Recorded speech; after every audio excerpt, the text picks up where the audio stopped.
Supreme কোর্টে SSC মামলার শুনানি শুরু হয়েছে। প্রথমে রাজ্যের আইনজীবীর বক্তব্য শুনছে প্রধান বিচারপতির বেঞ্চ। রাজ্যের অবস্থান কি? রাজ্য কি মনে করে যে বৈধ অবৈধ আলাদা করা সম্ভব নাকি সম্ভব না? রাজ্যকে প্রশ্ন প্রধান বিচারপতি সঞ্জীব খান্নার।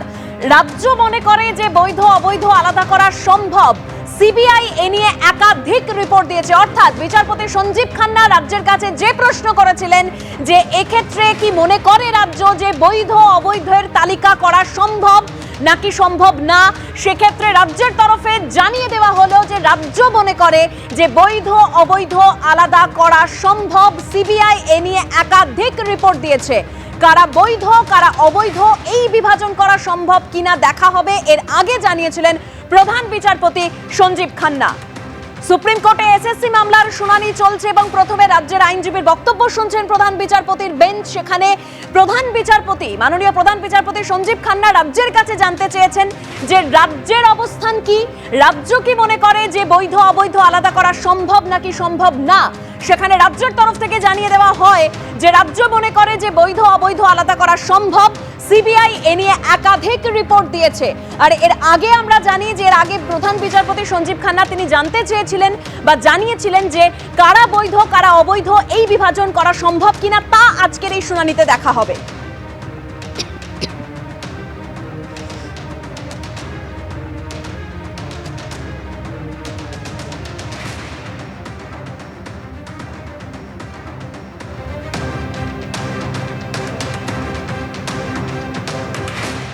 মেমারিতে গাঁজা কারবারের বাড়ির বাংকার থেকে উদ্ধার হলো লক্ষ লক্ষ টাকা।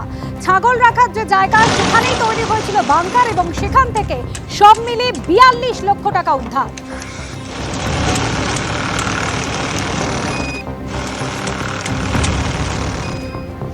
বেসমেন্টে ছিল বাংকার, লোহার ঢাকনা সরাতেই 41,87,000-এর অধিক। পুলিশের অভিযান এবং সেই অভিযানে 47.5 কেজি গাঁজা সহ একজনকে গ্রেফতার করা হয়েছে। লক্ষ লক্ষ টাকার 47.5 কেজি গাঁজা সহ সঙ্গীতা সাহানি নামে একজনকে গ্রেফতার করেছে পুলিশ। 3.5 ফুট লম্বা কালো রঙের ব্যাগ এবং সেই ব্যাগ থেকে 500 থেকে 20 টাকার থরে থরে বান্ডিল উদ্ধার।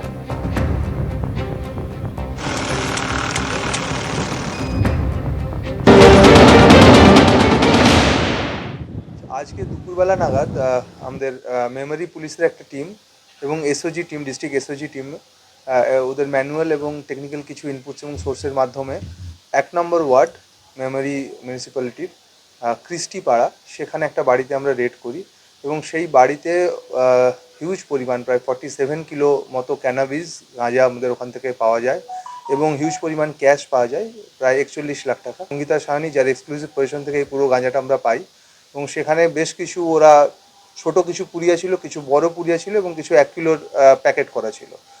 ওর কাছ থেকে জিজ্ঞাসাবাদে ও কনফেস করে এবং ওর কাছ থেকে জানা যায় যে বড় পুড়িয়া যেগুলো ছিল ওগুলো প্রায় 100 টাকা করে ও বিক্রি করতো এবং যেগুলো ছোট পুড়িয়া ছিল সেগুলো 50 টাকা করে বিক্রি করতো। এবং আমরা প্রাথমিক তদন্তে যেটা পাওয়া যাচ্ছে যে এই হিউজ পরিমাণ যেটা ক্যাশ রয়েছে ওর কাছে আরও ক্যানাবিস ছিল এবং তার সেল প্রসিড হিসেবে এই টাকাটা আমরা ওখান থেকে সিজার করেছি। নিয়োগ দুর্নীতি মামলায় তদন্তের গতি প্রকৃতি নিয়ে নিম্ন আদালতের কটাক্ষের মুখে পড়তে হলো এনফোর্সমেন্ট ডিরেক্টরেটকে। হস্টেলের ছাত্রের মতন পরীক্ষার আগে 10 মিনিট আগে উঠে পেন নিয়ে ছুটলে হবে না, কটাক্ষ বিচারকের। ইডির মামলায় সুপ্রিম কোর্ট থেকে জামিন পেয়েছেন পার্থ চট্টোপাধ্যায়। যদিও নিম্ন আদালতে বিচার প্রক্রিয়ার জন্য সময় নির্দিষ্ট করে দিয়েছে সুপ্রিম কোর্ট। আর এবার নিয়োগ দুর্নীতি মামলায় তদন্তের গতি প্রকৃতি নিয়ে নিম্ন আদালতের ক্ষোভের মুখে পড়তে হলো কেন্দ্রীয় এজেন্সি ইডিকে। বুধবারও নিয়োগ দুর্নীতি মামলার চার্জ গঠনের দিন নির্ধারণ করা গেল না। এদিন ইডির বিশেষ আদালতের বিচারক বলেন ইডি নিজেদের দায়িত্ব পালন করছে না। এখনো পর্যন্ত প্রত্যেক অভিযুক্তকে মামলার কপি দিতে পারেনি ইডি। কেন্দ্রীয় এজেন্সি ইডিকে কার্যত কটাক্ষের সুরে বিচারক বলেন হস্টেলের ছাত্রের মতো পরীক্ষার 10 মিনিট আগে ঘুম থেকে উঠে জামা পেন নিয়ে পরীক্ষা কেন্দ্রে দৌড়লে হবে না। বিচারক আরও বলেন অনেকেই এই মামলায় জামিন পেয়ে গেছেন। সকলের উপস্থিতি ছাড়া বিচার প্রক্রিয়া শুরু করা সম্ভব নয়, তবে শীতের ছুটি পড়ার আগে ট্রায়াল শুরু করে দেওয়া হবে। ইডির মামলায় পার্থ চট্টোপাধ্যায়কে জামিন দিয়ে ইতিমধ্যেই সুপ্রিম কোর্ট জানিয়েছে শীতের ছুটি পড়ার আগে বা 31শে ডিসেম্বরের আগে চার্জ গঠনের বিষয়ে সিদ্ধান্ত নেবে নিম্ন আদালত। জানুয়ারি মাসের দ্বিতীয় এবং তৃতীয় সপ্তাহের মধ্যে সাক্ষ্য গ্রহণ শেষ করতে হবে। সেই প্রক্রিয়া শেষ হলেই পার্থ চট্টোপাধ্যায়কে ইডির মামলায় জেল থেকে মুক্তি দিতে হবে। 2025 সালের 1 ফেব্রুয়ারির মধ্যে তার জেল মুক্তির নির্দেশ দিয়েছে সর্বোচ্চ আদালত। এদিন নিম্ন আদালতে মামলার শুনানিতে ভার্চুয়ালি উপস্থিত ছিলেন পার্থ চট্টোপাধ্যায়, শান্তনু বন্দ্যোপাধ্যায় ও অয়নশীল। কিন্তু জামিনে মুক্তি অভিযুক্তরা আদালতে উপস্থিত না থাকায় তীব্র ক্ষোভ প্রকাশ করেন বিচারক। শুক্রবার দুপুর 2টোয় এই মামলার পরবর্তী শুনানি। আবির দত্তর রিপোর্ট, এবিপি আনন্দ।